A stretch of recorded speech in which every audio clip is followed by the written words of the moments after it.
Hey, what's up, everyone? It's Sly here with Flo, and today we're sponsored by Cassidy's Pizza, the best pizza in the 831 and 408, 40 minutes south of Levi Stadium. So, Flo, the big question out there, Darrell Luter Jr., a guy that was probably the most impressive, would say, at the rookie minicamp, and then what he did at OTAs, pretty much dominating.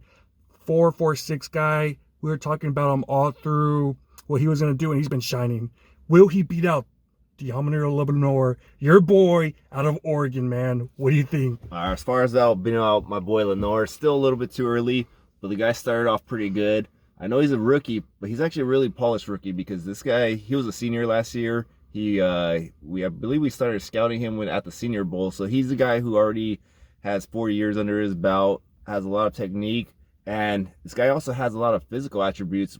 During the scouting report at the Senior Bowl, they said he was a really physical corner. Yep. He likes sticking guys early. Yep. So that's a great thing to have, especially in the NFL, because this is the biggest and best players out there. So you need strong guys, and he likes hitting. So I love that in my cornerbacks. Is he going to beat out Lenoir?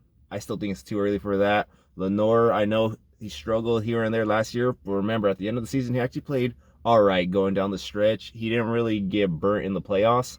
So I still like Lenoir. It's not like the Ambry Thomas situation where I knew Ambry Thomas was toast, especially when we got to those camps and he was getting burnt. Once I start seeing Lenoir end up getting burnt consistently, then I'm gonna be like, okay, maybe we have to make the switch. But right now, I'm sticking with my boy Lenoir. Yeah, man. When I heard Larry Krueger today say that it's gonna be Luter, I was like, dang, man. I know after that rookie minicamp, because last year, who was the guy at rookie minicamp, undrafted free agent that came out of nowhere that everyone was talking about? Samuel Womack? Samuel Womack? No, he was a third-round pick. Remember, think, boom, boom, boom, boom.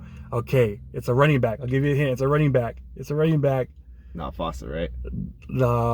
Mason. Jordan Mason. Remember, we did like 7 videos on this guy, and it was because he had such a strong rookie minicamp, and then the first day of OTAs, what did he do? He was on fire. So then he ended up making the teams. That's why we knew right away this guy's going to make the team. He's going to be a solid player, and he was. Luter, same thing, man. This guy's been dominating press coverage. I think he only had 1 catch out of the 2 days. So, I mean, the guy's physical, big physical, 4.46 guy.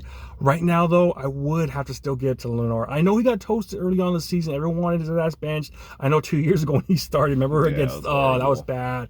And his ass got benched after he got hurt, so he didn't come back. It was actually another guy, Ambry Thomas, who took his spot. But I like where I saw Lenoir last year, man. People are hating, but remember he had that big interception against the Cowboys in that playoff game.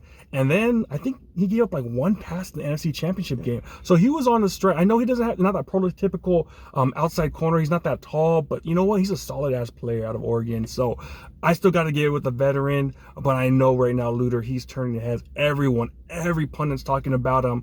But it's really good to see, man, that we probably hit on this 3rd round pick. And I love it, man. I love that this guy's out there big, physical, because you can't have too many corners, man. You always got to have a lot of these corners because they always break down in the season. So I think he'll be playing at some point in the season. Yeah, that's what I was going to say. The biggest thing is this going to be adding to the depth, because last year, pretty much actually the last couple of years, we've been dealing with the injury bug. So knock on wood, hopefully these guys stay healthy.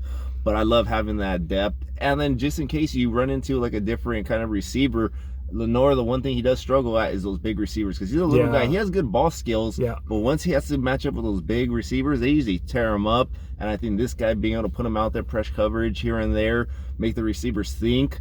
I love it, man. Yeah, man. So it's really a good sign, man. We're talking about these camp battles with rookies. You know it's a good sign. You know we're gonna have depth there. So I love it, man. But we're gonna see what happens, man. I just can't wait till we're out there and we get to see for ourselves who should be starting, because man, it's almost that time of the year, and this is my favorite time. So let's go Niners. Quest for 6 starts now, baby. Likewise, favorite time. But the only other thing is Cassidy's Pizza. I love that time too. Let's go get some right now. You gotta get it, man. The best pizza in the 831 408. Make sure to go. Ask for Pan. Tell them Sly and Flo sent you.